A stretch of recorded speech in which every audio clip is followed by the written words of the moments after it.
अलीकडे सोशल मीडियावर कधी काय पाहायला मिळेल हे सांगता येत नाही। स्टंट, जुगाड, भांडण, सत्य घटनांवर आधारित व्हिडिओ, तसंच प्राण्यांशी संबंधित व्हिडिओ, खाण्यापिण्याचे असे अनेक व्हिडिओ आपल्याला पाहायला मिळतात। लोकांना सतत काहीतरी वेगळं एक्सपेरिमेंट करत राहण्याची सवय असते। खाण्यापिण्याचे तर अनेक एक्सपेरिमेंट लोक करत असतात। गेल्या काही काळात कुणी गुलाबजामुनचे भजी तयार करत आहे, तर कुणी गुलाबजामुनचे वडे, तर कुणी विचित्र प्रकारचे आईस्क्रीम तयार करत आहे। कुणी आईस्क्रीमवर चीज टाकत आहे, कुणी पाणीपुरीमध्ये मॅगी बनवून खात आहे। सध्या असाच एक विचित्र व्हिडिओ सोशल मीडियावरती मोठ्या प्रमाणात व्हायरल होतोय।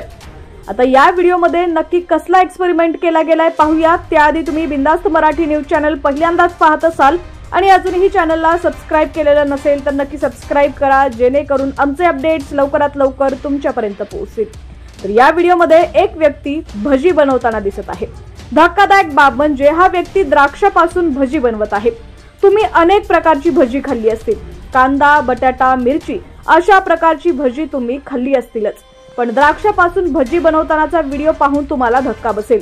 सध्या हा व्हिडिओ पाहून अनेक खवय्यांनी यावर संताप व्यक्त केलाय। व्हायरल होत असलेल्या व्हिडिओमध्ये तुम्ही पाहू शकता की एका व्यक्तीनं चक्क द्राक्षांचे भजी बनवलेले आहेत। या व्हिडिओमध्ये आपल्याला पाहायला मिळतं की तो व्यक्ती द्राक्ष बेसन मध्ये टाकतो आणि नंतर त्याला तेलात तळून काढतो। व्हिडिओ पाहून तुमच्या लक्षात येईल की द्राक्षाच्या मऊपणामुळे त्याला बेसन पीठ व्यवस्थित बसत नाही आणि ते नीट तळले देखील जात नाही। आता कोण काय ट्राय करेल हे सांगता येत नाही।